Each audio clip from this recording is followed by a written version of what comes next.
Comment asseoir le développement durable en Afrique centrale, un développement alliant croissance économique et protection de l'environnement? Une question au cœur d'un symposium à Douala. Un groupe d'experts réunis le temps donc de ce symposium table sur l'harmonisation des cadres d'élaboration et de mise en œuvre des zones économiques spéciales de nouvelle génération. La volonté, trouver un cadre légal alliant choix de développement économique et industrialisation inclusive et durable. Armelga, Cédric Tachago. C'est une équation que veulent résoudre les participants au symposium de Douala, arrimer les choix de développement économique à une industrialisation inclusive et durable. Équation qui peut être assez rapidement résolue si l'on s'en tient à la proposition de mise en place des parcs industriels et des zones économiques spéciales.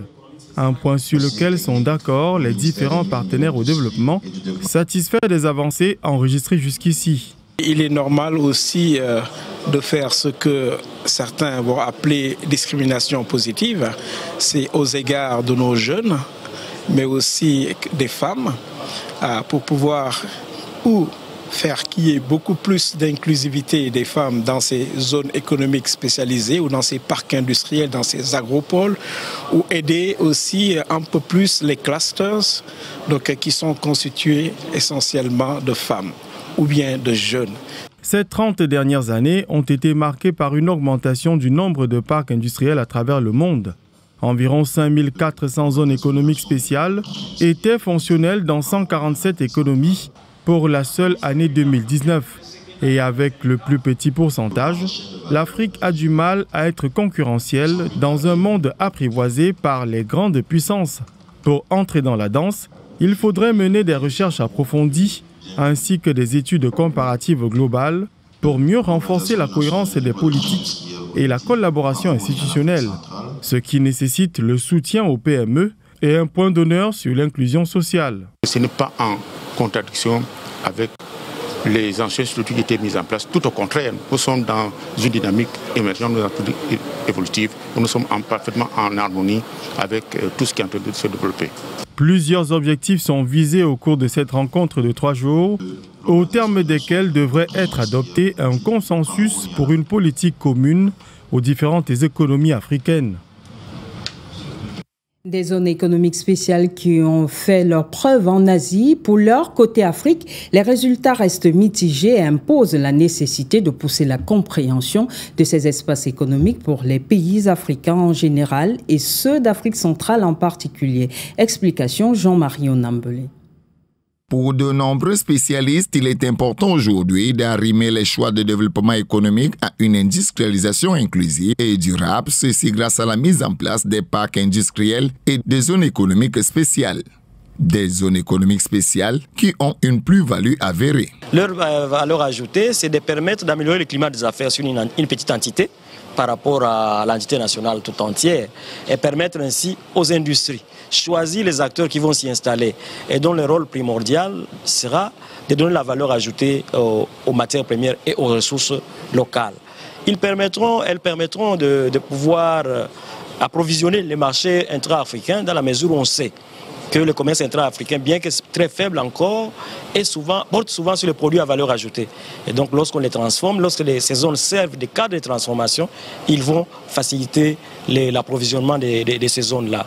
Dans la directive internationale pour les parcs industriels publiée par l'ONUDI en 2019, il ressort que plusieurs tendances ont façonné l'avenir des parcs industriels et des zones économiques spéciales ces 3 dernières décennies. Ce qui a eu un impact visible dans le tissu économique africain en général et celui de l'Afrique centrale en particulier. Ces zones économiques spéciales peuvent être des fleurons pour une industrialisation portée vers l'import-substitution.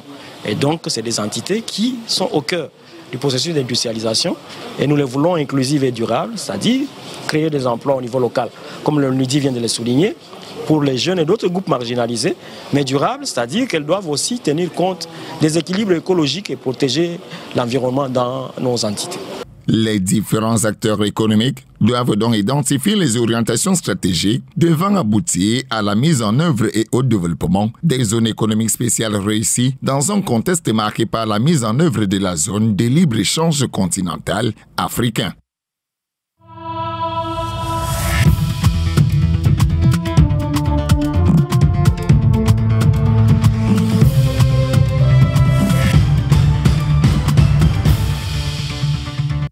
Je vous le disais en titre, le directeur du bureau sous-régional pour l'Afrique centrale de la Commission économique pour l'Afrique, Jean-Luc Mastaki, nous a rejoint sur ce plateau. Bienvenue. Merci beaucoup, madame. C'est un plaisir d'être là. C'est partagé. L'organisation que vous dirigez a initié un symposium ou une rencontre continentale sur les zones économiques spéciales. En termes simples, c'est quoi une zone économique spéciale et quel est son rôle pour les économies comme le Cameroun? Les zones économiques spéciales sont actuellement un concept très récurrent dans la littérature économique, mais aussi dans les politiques économiques. Il s'agit des efforts mis en œuvre par des États pour délimiter un périmètre bien clair en termes de superficie, à travers lequel l'État, principal acteur du développement sur l'espace national, définit un certain nombre d'incitations, un package d'incitations, que ce soit en termes de fiscal et douanier, mais aussi en termes de facilitation d'installation et de développement des investissements, dans l'objectif d'attirer les acteurs économiques qui pourraient alors donner un coup de pouce à l'industrialisation. Pourquoi l'industrialisation? Parce que nos économies, on le sait, sont spécialisées dans l'exportation de matières premières et leur vulnérabilité par rapport aux chocs exogènes est avérée. Les États africains, et pas seulement africains, au niveau global aujourd'hui, tentent alors de créer une sorte d'écosystème où les conditions d'épanouissement des entreprises sont assez améliorées pour les amener à s'installer. Pas seulement les investisseurs directs étrangers, mais aussi les investisseurs locaux. Et l'objectif précis est de pouvoir donner de la valeur ajoutée aux produits. Des pays comme le Cameroun, beaucoup de pays africains recourent à ces outils parce que d'abord, il est difficile de créer les mêmes conditions sur tout l'espace national, étant donné les coûts qui est lié à la création de tels écosystèmes au niveau national. Deuxièmement, nous ne sommes pas des mieux lotis lorsqu'il en vient au classement du climat des affaires. Si vous regardez les rapports du Doing Business, vous allez vous rendre compte que la plupart des pays de la CEMAC sont généralement dans le dernier peloton. Et donc, pour améliorer l'attractivité du pays, on essaie de le faire à petite échelle, l'objectif étant évidemment de l'étendre, mais aussi en attirant les champions, ils vont favoriser le transfert de technologies sur la petite échelle, bâtir des passerelles avec des entreprises de l'écosystème national et espérer créer des emplois demain, des emplois décents, transformer nos produits, leur donner la valeur ajoutée et de plus en plus, nous disons, pour approvisionner les marchés intra-africains. Asseoir justement ce développement durable. Mais les travaux de Douala, vous semblez insister sur des zones économiques de nouvelle génération. Pourquoi justement nouvelle génération? Quelle est la particularité? Merci bien, ça c'est une question très importante parce que, comme je l'ai dit d'entrée de jeu, les zones économiques spéciales ne sont pas un concept nouveau. Déjà à l'aube des indépendances, nos pays ont développé des parcs industriels, des quartiers industriels. À Douala, il y en a, à Yaoundé, il y en a. Et aujourd'hui, c'est de tirer des leçons des expériences passées. On s'est rendu compte que tous ces efforts-là ne se sont pas traduits par des gains en termes de développement socio-économique attendus. Les critiques majeures sont claires. Les zones économiques spéciales de cette ancienne génération dont nous parlons n'ont pas créé beaucoup d'emplois. Ça a été des îlots de grande intensité capitalistique où la création d'emplois était faible. Deuxièmement, ça a été des zones qui n'ont pas eu de lien avec les entreprises au niveau local. Et de telle sorte que de façon imagée, on parle des îlots de prospérité au milieu de la pauvreté, c'est-à-dire certaines zones où l'accès à l'électricité, l'accès à l'emploi pour une minorité était assuré, alors qu'autour, les effets d'entraînement en amont et en aval sur l'économie locale étaient faibles. Troisième élément, c'était des zones essentiellement orientées vers l'exportation, c'est-à-dire qui ne déversaient pas leurs produits sur le marché local pour améliorer le bien-être des consommateurs locaux. Et en fin de compte, c'était essentiellement des initiatives portées par les capitaux étrangers. Aujourd'hui, nous disons qu'il faut une nouvelle génération qui va faire face à tous ces défis afin que l'Afrique ne puisse pas reproduire les erreurs du passé. Et nous disons, nous, il faut aller au-delà des frontières nationales pour avoir des zones économiques spéciales transfrontalières entre 2-3 pays. Il faut aller vers des mécanismes qui mobilisent le capital national, les ressources domestiques, afin que nos entrepreneurs, les entrepreneurs de Douala, les entrepreneurs camerounais, aient aussi le rôle à jouer dans ces écosystèmes. Il faut aussi que nos PME, on sait, les enquêtes sur les entreprises au Cameroun établissent que 95% des entreprises au Cameroun sont des PME. Il faut que ceux qui viennent s'installer dans nos zones économiques spéciales aient des relations avec nos PME pour transférer la technologie, pour leur apprendre les métiers et pour faire en sorte que demain, nos entreprises locales puissent jouer aussi dans la cour des grands. Dans tous les cas, les experts réunis à Douala le temps de ce symposium l'affirment et le soulignent. Ces mécanismes ont fait leur preuve du côté de l'Asie. Maintenant, si on ramène sur l'échelle du continent, est-ce que l'Afrique a les moyens de sa politique? L'Afrique a les moyens de sa politique parce qu'il y en a. Il commence à y avoir des zones économiques spéciales qui sortent de l'eau. Si vous allez en Afrique du Nord, vous allez en Afrique australe, même au Gabon, il y a des cas dont on parle aujourd'hui qui font école, c'est-à-dire qu'on a les moyens. Mais pour y arriver, ce sont les discussions que nous menons à Douala pendant ces 3 jours. Il faut mettre en place les cadres légaux et réglementaires qui permettent non seulement en termes de contrats de pouvoir suivre les obligations et les droits et les obligations des uns et des autres. Il faut, au-delà de cela, développer les infrastructures. On ne pourra pas penser qu'un îlot isolé où on met toutes les infrastructures et qui est entouré des défis de connectivité pourra faire l'affaire. Il faut donc travailler pour que les zones économiques spéciales soient intégrées dans la politique industrielle en général et dans la planification du développement de façon générale. Il faut faire en sorte que, au-delà de l'investissement direct étranger, que des mécanismes de partenariat public et privé, mais aussi investissement direct étranger et investissement local soient bien clairs pour que ça puisse porter. Et en fin de compte, pour qu'elle soit inclusive et qu'elle crée de l'emploi, il va falloir que l'on renforce la dimension développement des compétences et développement des métiers à leur sein. Former les jeunes, créer des mécanismes pour que la formation continue et la formation professionnelle soit une réalité, afin qu'on arrête de nous dire que nos jeunes ne sont pas en mesure de travailler dans ces zones. Dans tous les cas, on évolue dans un contexte où le continent est engagé dans l'import-substitution. Il y a également un besoin de développer, comme vous l'avez dit, le tissu entrepreneurial local. Comment justement permettre que ces PME puissent participer de façon efficace au bien-être des communautés locales?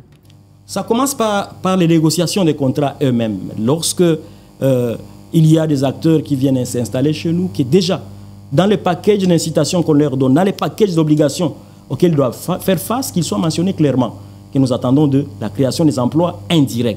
Parce que les emplois directs sont les emplois créés sur les sites à travers la zone économique spéciale. Mais elle doit créer des emplois indirects à travers ses relations avec ses clients et ses fournisseurs locaux. Et c'est à travers la politique de contenu local que cela se passe.